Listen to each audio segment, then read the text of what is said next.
Hello, and welcome to the Employee Safety Podcast from Alert Media, where you'll hear advice from experienced safety leaders on how to protect your people and business. I'm Peter Steinfeld.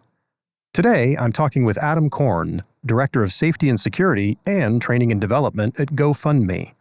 Adam has more than 20 years of experience in intelligence, security, and defense training, and has served in organizations spanning federal agencies to tech giants. In this episode, Adam shares his workplace security training blueprint, plus tips for improving both learning and development at any organization. Let's listen in.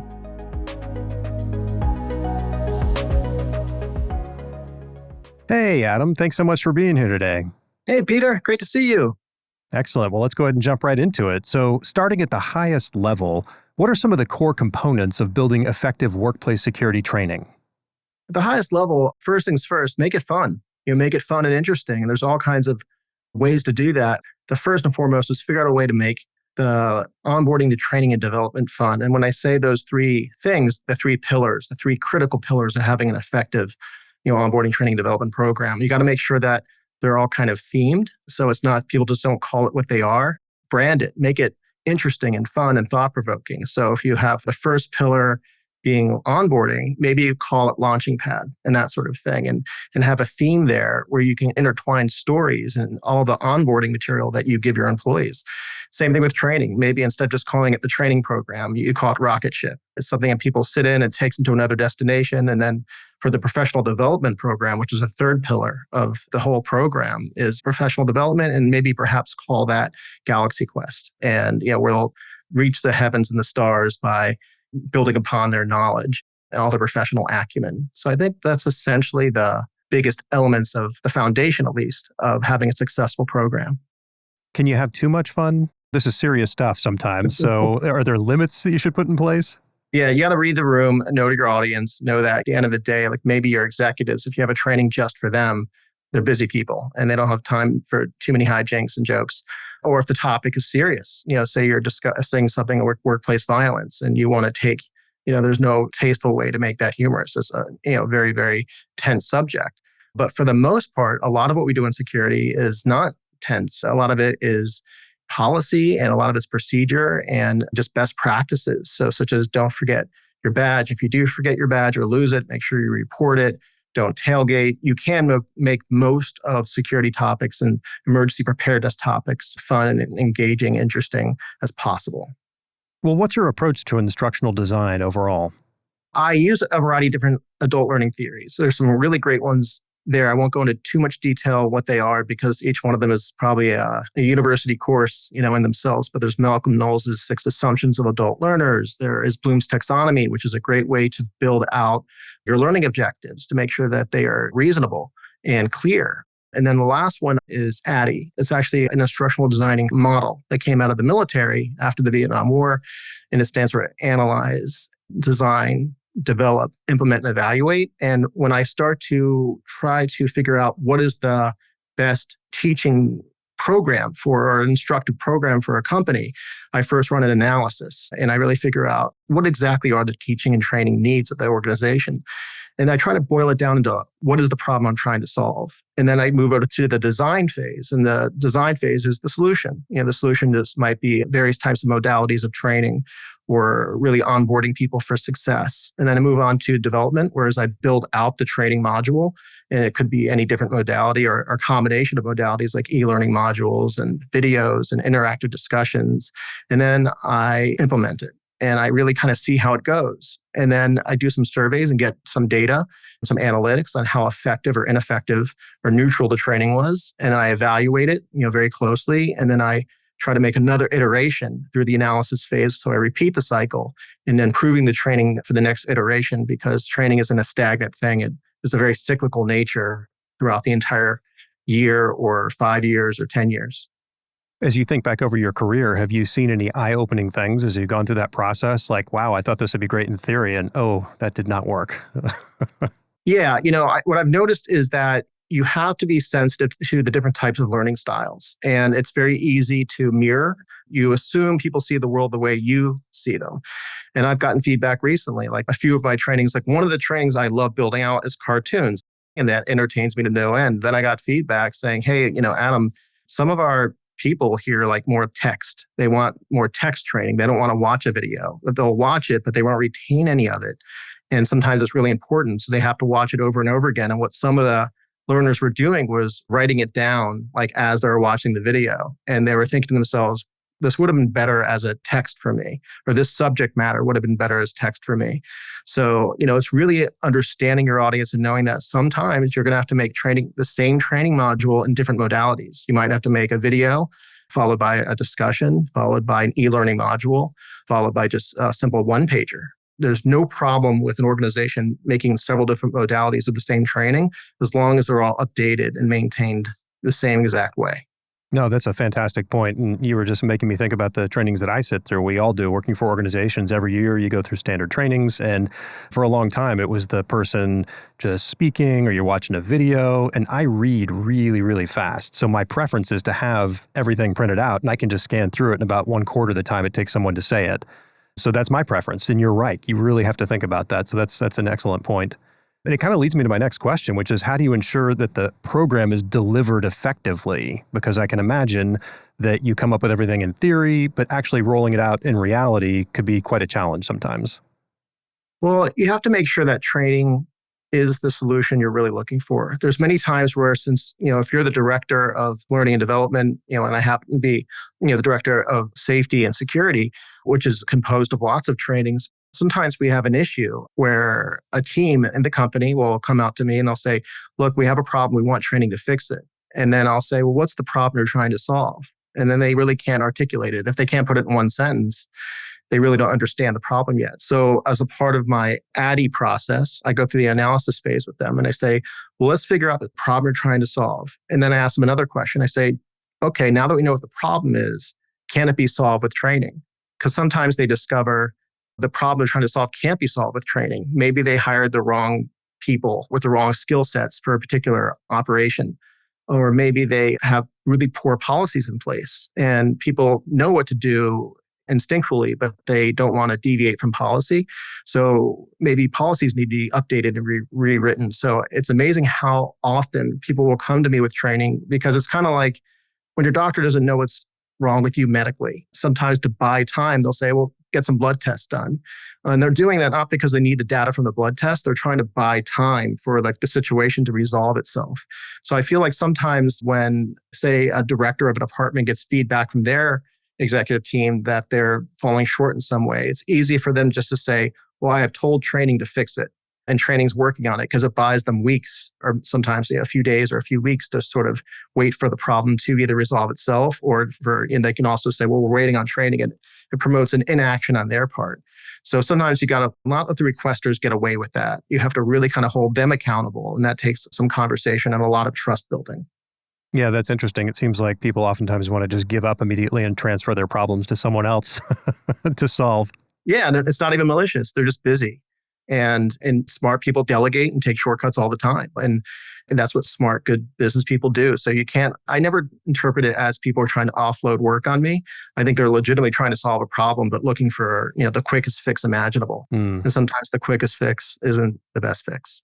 Yeah, well, I like your approach to begin with the end in mind, really. Let's start from the end. What's that objective and what's the real problem? And then we can back into the right solution. Yeah, absolutely. And in baking in ROI, you asked me about like how to run an effective program. What I've noticed in most companies I work for, there was no return on investment knowledge or dashboard of their training. And I think that's a big miss on a lot of training programs I've seen even at the most advanced companies in existence, some I've worked at. So I think that you have to make a program that really understands the return on investment and knows how to collect that data and run that regression analysis, run the analytics, run the metrics to figure out how effective or ineffective or neutral was my training. And you use that data along with anecdotal data to improve the next iteration of that training cycle. That's interesting. So as you're thinking through the program ahead of time, you kind of need to sit down and say, okay, here's the problem we're having. Here are the 1, 2, 3, 4, 5, X number of manifestations of that problem. We've identified all that. Now let's create a training program for it. And now going forward, let's see if we're reducing the impact of 1, 2, 3, 4, 5, et cetera. Provide an example, like just a very, very clear, easy example that everyone seems to understand is like, say you work for a company that has a campus and the campus is quite open And there's a laptop theft issue, meaning that organized teams are going in there to steal people's laptops, who are leaving them unattended because they are eating lunch or so on and so forth. And the requester comes to you and says, we have a laptop theft problem at our company. We want you to fix it with training. And you kind of say, okay, well, we need to make employees more aware. And let's figure out, letting them know the tactics that people use, adversaries use to steal laptops, and what it does to the company, and how you can be more vigilant with your laptop, while you're working anywhere. And then you provide that training, and then you wait and you collect metrics. Has there been a reduction in laptop theft? If there's been no reduction in laptop theft, that means your training was ineffective and you have to make a better version of it. Yeah, that's great. Well, so let's say you have your perfect program, you think in theory that's going to be great, and you're going to go through that iterative process, obviously. But tell me more about rollout and adoption. You talked about making it fun early on, but how do you get employees engaged and really bought into the program? That can always be tough. It can be. I find that the best way to do that is involve them as much as possible in the development of your program as you can. Not everyone's interested in training. A lot of companies treat it like check the box. So people have a bad feeling about it at times, or they just, are kind of indifferent to it, or they just look at it as kind of a nuisance or just sort of something they have to do. So I think you need to identify people in the company who are interested in training, and there always are. Training is a fascinating psychological, highly interesting concept. The fact that we can always learn is just, what makes us quite remarkable as a species.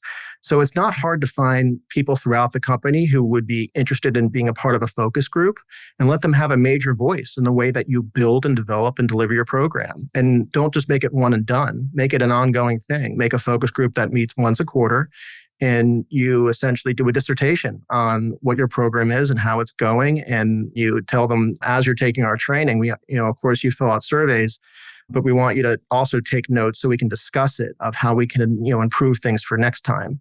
So I think as long as you incorporate the company in your training program and the development and design and look and feel of it, you'll be a lot more successful.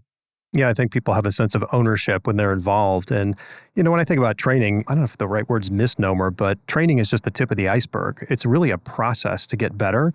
You learn a little bit during training. It might take a half an hour, whatever it is, but then you got to spend sometimes days, weeks, months with reinforcement to make sure people really do what they're supposed to, depending on the nature of the situation. But that reinforcement is so critical as well. And if people buy into it, they're more willing to do that reinforcement down the road than just sit through a training class initially. Yeah, that's a very good point. Something you said that caught my ear was they really want that involvement. It's one of Malcolm Knowles' 6 principles, is that people are really interested in process. And when you said process, it kind of made my ear perk up, because that's what adults like to learn. They don't want to learn just the content. They don't want to hear, like, these are the 4 things I want you to learn today. A lot of adults really want to learn the process of the way something's developed, or the process of getting something done. And that is more interesting to an intellectual adult. So I think that, when you bring them into the development of your training program, you let them know the process in which training is created. And people find that quite fascinating. And it also helps them respect the limitations that you might have. Yeah, it really engages the mind. And once people's mind is engaged, then they're really paying attention and they're learning. So that's fantastic. Well, are there some common pitfalls in instructional design or program deployment in general that organizations should watch out for, things you've experienced in the past? Yeah, I think that sometimes training can be tedious. It's like an annual compliance, and it can be very lengthy. And you're trying to figure out a way to make it interesting. But I think a big pitfall is they make trainings too long. I think that people, typically what I'm finding in all the companies I worked for, is that people really are kind of willing to give you a half hour. If you make a meeting like longer than a half hour, I've noticed that people are a little more disengaged after that 30-minute mark. And I don't know if I have no science to back that up, but just in my observations. It's a sitcom. Yeah, exactly. And, and I think that a lot of training programs, they don't get creative with making it fun and interesting where they can, is because the truth is comedy is hard. Storytelling is difficult. A big part of a learning experience is the same thing as, like, when you meet someone that you like. Typically, you like them for 2 reasons. You like the way that they made you feel, and you remember a story that they told. And so you have to make sure in any training you create that there is an ultimate feeling that you attached to that training, whether it be upbeat or serious, or this is just a best practice for our community. And there also has to be kind of a story that you incorporate. I noticed that the big pitfall that a lot of companies fall into with their training is their trainings are bland and they leave no emotion. They tell no story. There's no branding or no concept. It's just, here's the title of the training and it's cut and dry. And then it just touches on that subject matter and people just sort of forget about it. So I think that if you focus on really making sure your training has a theme and a story and a feeling, it'll be more effective. And that's where I see most companies falling short. Yeah, I mean, I can think back to trainings I've had that were super memorable because the presenter did it in such a way that they really engaged us with a story, and then there was a lesson to learn after that. And you really remember that versus just raw facts. But your point about time, I think, is really crucial. I think one thing trainers often have a problem with, either if they're the subject matter expert or they're getting input from other subject matter experts, is the dreaded curse of knowledge. We know as the subject matter expert everything about this topic, and we're trying to cram in as much as we can. And then we tend to extend it from 30 minutes to 60 minutes to 90 minutes and think people are going to retain it and understand it just like we do after all of our years of training and experience. It's not the case. So how do you instruct someone who's trying to design this stuff to say, cut it down, crawl, walk, run, 30 minutes? What kind of advice do you offer there? The best way I advise my instructional designers is to switch up the modalities as much as possible, within any sort of learning experience. So I don't want it to be just one stagnant, here's an e-learning module, and it's just a series of things you click through, get to the end. I want it to be mixed with the e-learning module, but embedded in the e-learning module, there'll be videos and then screenshots of conversations that really took place, because that's what's really impactful. An example would be like if people are reaching out to your employees over LinkedIn and they're doing social engineering and they're saying things like, hey, you failed to pay this invoice. Please send, wire this money here now. This is an outrage. And someone sends that to you on LinkedIn. It's your first day working at the company, and that's a little fishy. And so that new employee will send that screenshot to security, which is the other team that I manage. And I'll look at that and I'll embed that in the training module. And therefore you tell a story about there once was a person that started working at this company. And next thing you know, they became very popular on LinkedIn, even though it was their first week. And lots of requests were being made about what they should do and where they should send the company's money and resources. And you tell that story in a fun way. People find it relatable. And then naturally, since you're telling about it, they start seeing it. They go, well, I haven't checked my LinkedIn in 6 months. Let me take a look at that. And they go, whoa, I have 5 of these weird requests. And that's kind of interesting. No, that's a great idea. Can you provide maybe some other examples of training programs and how they achieve success at GoFundMe? Yeah, absolutely. So, one program I'm really proud of, we realized that people like learning very critically important things, but in very small bite sizes. So we made something called the hybrid high five, because most of our workforce is hybrid. They're working from home, they're working in various other locations, they're traveling for work. And so in the hybrid high five, we try to put in the best practices. And it literally has a logo of a hand giving a high five, and each finger is a point of things that will help make them more effective and efficient while being a hybrid employee, such as proper Slack etiquette. When should a Slack message actually not be a Slack message, and when should it be an email? Is it okay for your direct reports to turn off their camera during meetings? How should you feel about that? What's the company's stance on that?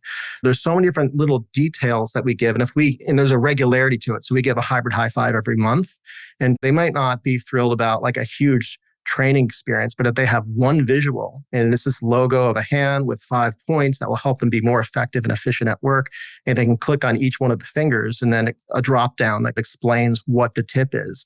People are finding that immensely helpful, and it's been a very successful program. No, that's great. And also the 5 kind of limits the trainer to 5 points. You got to think, what is the most important? You're not going to have room for 6 or 15 or 20. It's what are the 5 most critical things? Yeah, it makes you really think very carefully, because you're like, what I'm saying has to be impactful because I only have this very short vessel in which to teach these 5 things. So it puts a lot more pressure on the instructional designer, but the learners really appreciate it a great deal. Do you have any thoughts or tips for trainers in particular? What kind of characteristics make for a good trainer depending on the situation? Since we're talking about the 3 pillars of a L&D program, it's really OTD, so onboarding, training, and development. I realized that Ideally, you want to hire instructional designers for all three roles. So people who are used to understanding how to work a learning management system, understand the principles of adult learning theory and how to apply them, and understanding the customer service nature of a good learning and development program. But the personality you might want for an onboarding team, and this is probably not as surprising, but someone who's just extremely high energy, very positive, a bit of a show person. They really like to kind of ham it up and get people really excited to be there. If they drone on or they just sort of seem like they're a technocrat, the new hires will not be excited and they'll kind of disengage or be on their phone like during NHO and not be too into it. So you want to find someone who, is really positive and upbeat, but also someone who has a really great opinion of the company. And in companies, everyone has, it's a community like any other, and people have their various opinions. So if the onboarder, it seems like they have a negative view of the company, that's going to come through, even if they don't say anything. So you got to find someone who really likes the company and someone who's kind of upbeat and positive and really loves to be an extrovert. For the training program, I think that it could be more of someone who is just really good at understanding how to take information from teams to figure out what should the learning objectives be, and really savvy with all the software in terms of really producing and creating and cutting down the lead time it takes to build training. Like they've gotten so good at the software and in taking the information that they're able to build training experiences rather rapidly, because that's how organizations move these days. And then the professional development person should really be someone who has a little more seasoned in terms of like their knowledge of the directions that careers grow. And they're very interested in like people operations. They're very knowledgeable about the company's career ladders. They really kind of understand the various things that like managers and executives may want to learn about, such as like contract negotiation, that are highly specialized, something that will serve them. So I look at with professional development is things you can take with you even after you leave the company, whereas training is more focused on what you need to do to be an excellent performer in the company. And of course, with like professional development, they can apply those things in their current role, but I want them to be so important and interesting that they know by going through that experience, it's something they could take with them to their next role if they're not retiring. Right. What about bringing people in from the outside versus using inside talent? When's it appropriate to do one or the other? I think it all depends on people's skill sets. You might have people who know a lot about the company, but I really think it's important to find people who are instructional designers, who have some certifications, or they've done it a long time, or they've gotten some sort of formal training at some point in their career on how to be an instructional designer. It is a unique part of the brain. And it takes a great deal of sensitivity as well and understanding. And it takes such a high level of customer service work that sometimes you can find that internally and sometimes you can't. And for the most part, I'm a big fan of mostly making trainings as internal as possible. But every once in a while, you have subject matter where you realize you're not being forthright with the fact that you don't really know what you're talking about. And it gets, a little bit more complicated. Something like DEIB, and diversity, equity, inclusion, and belonging, the best DEI people that I've worked with in the past, which has been fantastic, they've admitted that they're not an expert in DEIB, but they are figuring it out like everyone else. And it does take a great deal of sensitivity, and you have to be quite humble in teaching subjects that relate to DEIB. So if you don't have that internally, then you have to go externally to bring that in. Luckily, where I currently work, we have a fantastic director of DEIB, and he's been instrumental in the development of my program. We run everything by him, and he's more than thrilled to look at things with a critical eye. He's asked me such great questions in the past. I made a great training that I was really proud of. And he said, "Hey, Adam, great training, but what if you're hearing impaired?" And I said, I didn't think about that. Let me closed caption everything in there. So it's like, it's easy to have blind spots. So when you're not the expert on something, it's important not to be shy and reach out for help. And when you're bringing someone in from the outside, is it a good idea for you to spend a little time up front with them to share the company culture and some of your expectations and what they can maybe expect when they're talking to this group versus that group? Give them a little bit of inside baseball. Yeah, you want to make things as easy for them as possible, like offer to build their slide deck for them.